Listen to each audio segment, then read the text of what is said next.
দর্শক শুভেচ্ছা নেবেন। এটা গতকাল ছাত্র জনতা পূর্ব অনুযায়ী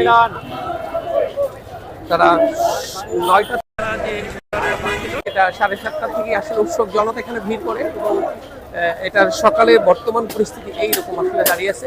এই হাসিনা পতনের পরে এখনো 6 মাস সম্পূর্ণ হয়নি এবং অসংখ্য আহতরা কিন্তু এখনো হাসপাতালে কাতরাচ্ছে, কিন্তু শেখ হাসিনার দোসররা এখনো মাথা চারা দিয়ে উঠছে এবং সেটার পরিপ্রেক্ষিতে কালকে যারা একটা ভাষণের কথা আপনারা জানেন, যেটা কিনা তাদের ভেরিফাই ফেসবুক পেজ থেকে যেটা প্রচার করা হয়েছিল, সেটা কিন্তু অলরেডি সেটার একদিকে এটা ঠিক আসলে এবং স্বৈরাচার এই দোসর কিন্তু ইতিমধ্যে আপনারা জানেন 2000 স্টুডেন্টকে তারা নিহত করছে এবং রক্তের দাগ এখনো কোথাও শুকায়নি। তারা হুঙ্কার দিয়ে যাচ্ছে বরাবর একের পর এক। সেইটার পরিপ্রেক্ষিতেই আসলে এই ধানমন্ডি 32 নম্বরের যে তারা এটাকে মাজার হিসেবে যেটা আখ্যায়িত দিয়ে থাকে, যে আওয়ামী লীগের মাজার, পীর আউলিয়া দরবার হিসেবে তারা আসলে আখ্যায়িত দিয়ে থাকে। জনতা দেখতে পাচ্ছে আনন্দ উল্লাস করছে কালকে রাতে আজকে পর্যন্ত এবং ভাঙা শেষ না হওয়া পর্যন্ত কিন্তু এভাবেই আসলে জনতা হবে এবং যারা আছেন তারা কিন্তু পাবলিক টয়লেট অথবা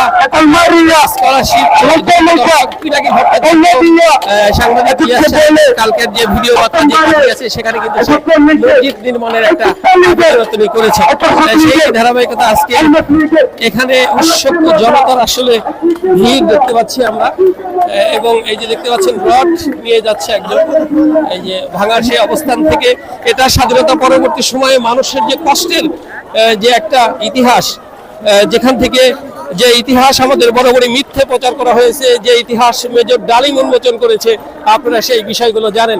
আমরা ইতিহাস বদলে দেওয়ার ঘটনা শুনেছি এবং যে ইতিহাস দিয়ে আমাদের মানুষকে 16 কোটি মানুষকে বিভ্রান্তের জায়গায় রেখেছিল, সেই ইতিহাস বদলে গিয়েছে। দর্শক জনগণ এভাবেই উল্লাস প্রকাশ করছে দেখতে পাচ্ছেন চতুর্দিকে এবং এখানে আসার পরে যে মানুষের একটা আনন্দ উল্লাস ভিতরে একটা জাগ্রত সৃষ্টি করবে যে স্বৈরাচার 16 বছর তারা এই দেশটাকে স্বৈরা শাসন করতে করতে এমন পর্যায়ে আসলে নিয়ে গেছিল যে মানুষ এখানে আসলে বলে শেষ করা যাবে না। সকালে আপনারা এই নারকেল গাছটা দেখছেন, যেটা থেকে আসলে নারকেল নেওয়ার একটা হিড়িক ছিল এবং মানুষ যে যা পারছে যেখান থেকে ঠিক সেই জিনিসগুলোই সংগ্রহ করে নিয়ে যাচ্ছে এখানে, কারণ এগুলো জনতার, এগুলো সাধারণ মানুষের রক্তে ভেজা ঘামে ভেজা সেই আরামায়েশের রাজনীতি করা সেই দোসরদের কর্মকাণ্ডে ধীরে ধীরে এগুলো গড়ে উঠেছে। প্রথম দোসর যেটা ছিল বঙ্গবন্ধু বলা হয় যাকে, সে আসলে ছিল দোসর, যেটা আমরা জানতে পেরেছি ইতিহাসের জঘন্যতম সেই হত্যাকাণ্ড কিন্তু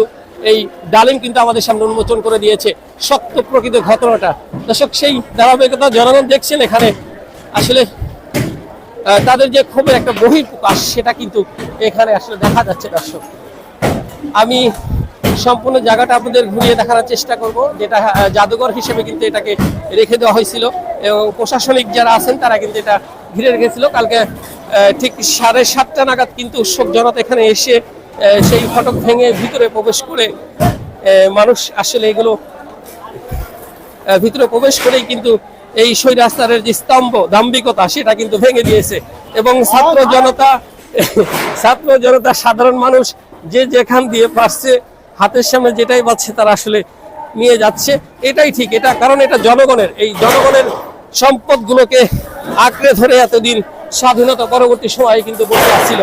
এই যে একজন কিন্তু অলরেডি টিন পেয়ে গিয়েছে, যেটা কিনা ভাঙার হিসেবে বিক্রি করে থাকবেন উনি।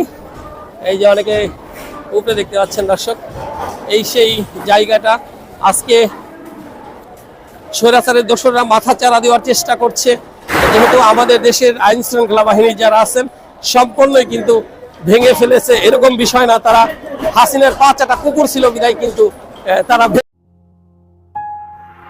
গাংচিল নিউজ, সত্য প্রকাশে অনুসন্ধানী চোখ।